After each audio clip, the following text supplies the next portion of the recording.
Bonjour à tous, dans cette vidéo on se retrouve pour de nouvelles fonctions. Donc nous verrons différentes fonctions sur le texte.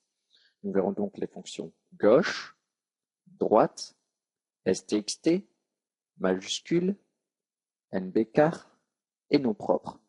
Pour cela j'ai commencé par réaliser mon tableau où l'on retrouve notre plage de données avec les noms et prénoms de différentes personnes. Nous allons donc commencer par utiliser la fonction gauche afin de savoir quelles sont les 4 premières lettres du nom. La fonction gauche permet donc d'extraire un certain nombre de lettres en partant de la gauche d'un texte. Nous allons donc écrire égal gauche, on ouvre la parenthèse, et l'on doit choisir en paramètres. Tout d'abord notre texte, nous voulons donc les 4 premières lettres du nom. Pour cela, on choisit notre nom, point virgule, puis le nombre de caractères. Il s'agit donc des 4 premières lettres. On ferme la parenthèse, on appuie sur Entrée. On obtient ainsi les 4 premières lettres du nom de la personne choisie. On utilise la recopie automatique afin d'obtenir le même résultat pour toutes les personnes. Ensuite, nous voulons les 4 dernières lettres du prénom. Pour cela, nous allons faire pareil, mais en partant de la droite. Nous utiliserons donc la fonction droite. On écrit donc égal droite. On ouvre la parenthèse. En paramètres, il nous faut toujours notre texte. Donc ici, notre prénom, point virgule, puis notre nombre de caractères. Ici, il s'agit du chiffre 4. On ferme la parenthèse, on appuie sur Entrée. On obtient ainsi les 4 dernières lettres du prénom. Si on utilise notre copie automatique, on s'aperçoit que pour Jacques, on obtient bien QUES. Ensuite, cette fois c'est différent. Nous voulons obtenir la deuxième à la 5e lettre du nom. Pour cela, nous allons utiliser la fonction xtxt qui permet de copier juste une partie du texte.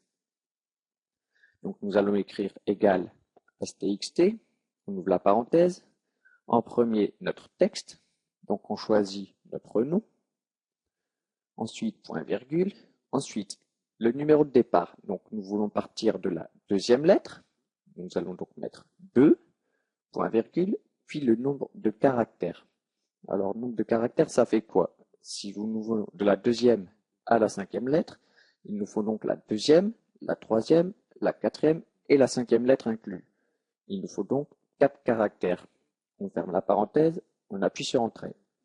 On obtient ainsi UPON, qui correspond donc à la deuxième, troisième, 4e et 5e lettre du nom.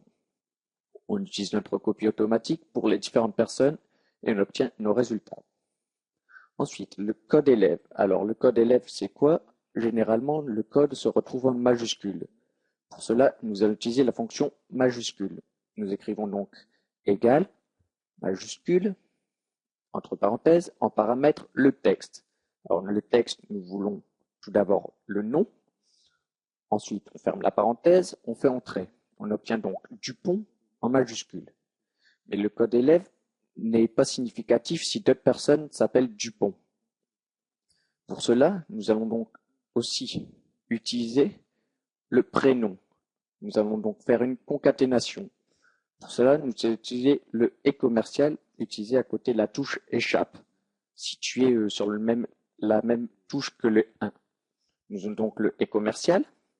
Ensuite, nous allons mettre un tiret bas comme en tête de colonne. On ouvre donc les guillemets. Mettons le tiret bas qui correspond à la touche 8. On ferme les guillemets. Et cela, nous allons le concaténer de nouveau, donc avec un et commercial, mais cette fois avec le prénom que nous mettrons en majuscule. Nous allons donc écrire de nouveau majuscule, puis on choisit comme texte le prénom. On ferme la parenthèse, on appuie sur, nous avons donc écrit égal majuscule, entre parenthèses notre nom. Ensuite, on utilise la concaténation, permettant de concaténer une chaîne de caractères avec une lettre. Il s'agit ici du tiret en bas, que nous avons mis entre guillemets. Nous concaténons ceci ensuite avec le prénom que nous avons transformé en majuscule. On appuie sur Entrée. On obtient donc Dupont avec un tiret bas, Léo, qui permet donc d'identifier cet élève. On utilise notre copie automatique afin d'obtenir le même résultat pour chaque personne. Ensuite, le nombre de caractères du prénom. Pour cela, nous allons utiliser la fonction nbchar qui compte le nombre de caractères.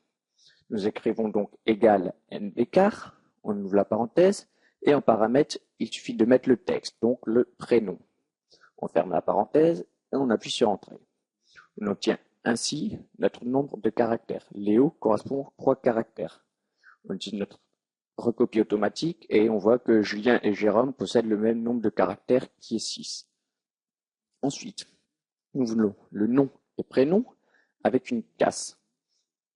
Donc, nous voulons que Dupont, comme ici nous avons écrit tout en minuscule dans nos plages de données, nous voulons que Dupont commence avec un D majuscule et Léo, puisque on veut aussi le prénom, on veut que Léo commence avec un L majuscule.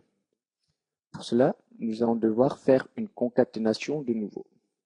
Nous écrivons donc égal, la fonction nom propre qui permet justement d'écrire notre texte avec la première lettre que l'on souhaite en majuscule. Nous allons utiliser égal nom propre. On ouvre la parenthèse.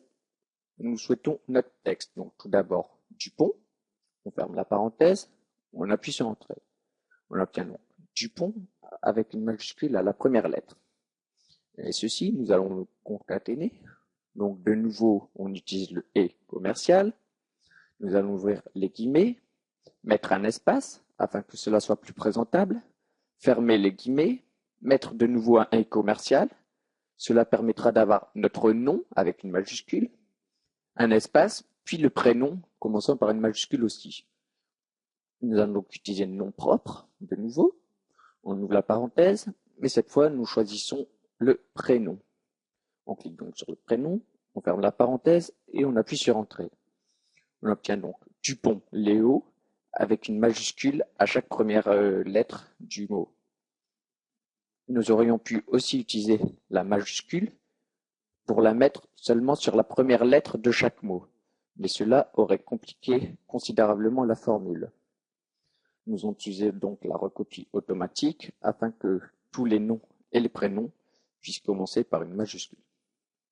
Dans cette vidéo, nous avons donc vu différentes fonctions sur le texte, telles que la fonction gauche-droite permettant de ne prendre qu'un certain nombre de caractères appartenant à un texte, la fonction stxt permettant de prendre une copie partielle d'un certain nombre de caractères aussi, mais que l'on peut prélever en plein milieu d'une phrase. Ensuite, la fonction majuscule permettant de transformer notre texte en majuscule. La fonction nbchar permettant de compter le nombre de caractères d'un texte. Puis la fonction nom propre permettant de mettre une majuscule à notre mot souhaité. Nous avons aussi vu la concaténation en utilisant le « et » commercial.